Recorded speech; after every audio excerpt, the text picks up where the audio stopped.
Okay, so movie villains where they're actually the hero of the story, which I'm gonna do two for this. First one up is Titanic. Now, the villain in that movie is Cal, but like actually, he's kind of actually the good guy in the story, or at least, at the very least, he's an anti hero, okay? So let's start this off.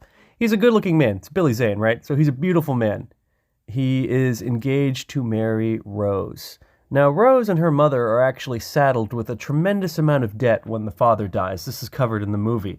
And Cal knows it, but he's going to marry her anyway. Now, Cal could have picked a different girl who didn't have debt. He could have married anyone, but he chooses Rose. He knows about her financial situation, and he's going to marry her anyway. He buys her the Heart of the Ocean, which was like, this really expensive diamond, so he's like, he's going to provide for her. He's going to take care of her, He's going to marry her. He's going to do the right thing. Puts her on the Titanic, first class. Like, this man is just rolling out the red carpet for Rose, right? And then Rose decides, I'm going to cheat on Billy Zane with just this random dude I met. This random dude. And then what is Billy Zane's reaction to it? Like, the worst thing he does when he realizes that she's cheating on him is he slaps her. Now, keep in mind, this is 1912, okay? It would have been socially acceptable at the time for him to give her a black eye or something terrible. And he just slaps her. Like, he remains cool and collected in spite of the fact that he's being cucked more hardcore than any character in a pop culture movie, all right? And then, when the Titanic is sinking, right?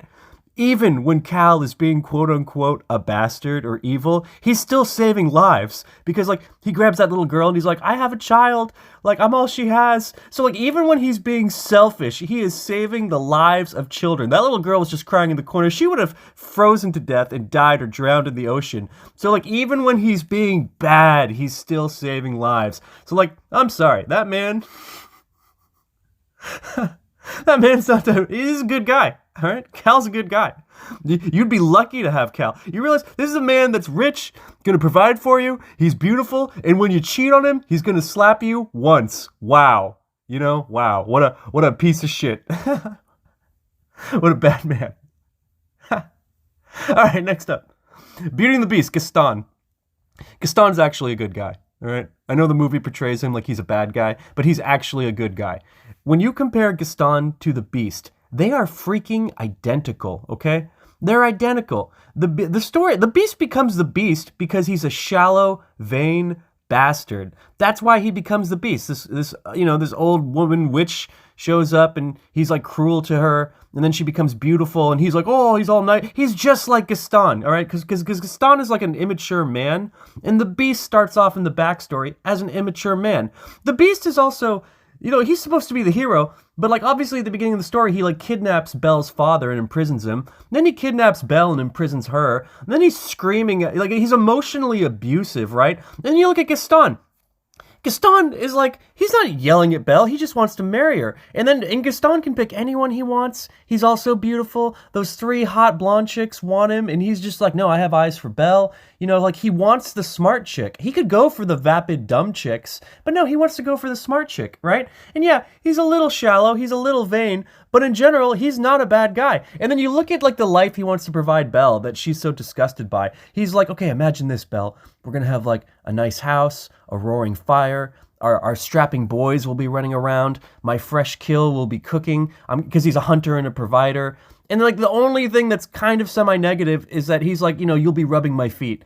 You're like, oh, what a bastard. He wants his foot rubbed after like hunting and providing and taking care of her and giving her, a quality life. A quality life. And then like the only difference between him and the Beast is that he dies. If Gaston hadn't died at the end of the movie, he needed like 5 more years to mature, right? The Beast got his time to mature, but like Gaston did not because, he falls to his death. Oh, also, he's supposed to be a bad guy for wanting to murder the Beast, and you're like, this is like a straight-up werewolf that's kidnapping townsfolk, including the girl you want to be your fiancée. Like, in any other story, Gaston is the hero. In any other story, it's like, hey, there's this monster that's kidnapping women. I have to go there and say, he's like Link from Legend of Zelda in any other story. But yet in Beauty and the Beast, he's a bad guy. And I'm like, it's just ridiculous, because if you actually like stop and think about it, you're like, Gaston is actually a good guy. There's very little difference between him and the Beast. You know, he's less abusive than the Beast. And like the Beast obviously was abusive during the story and in the pre-story.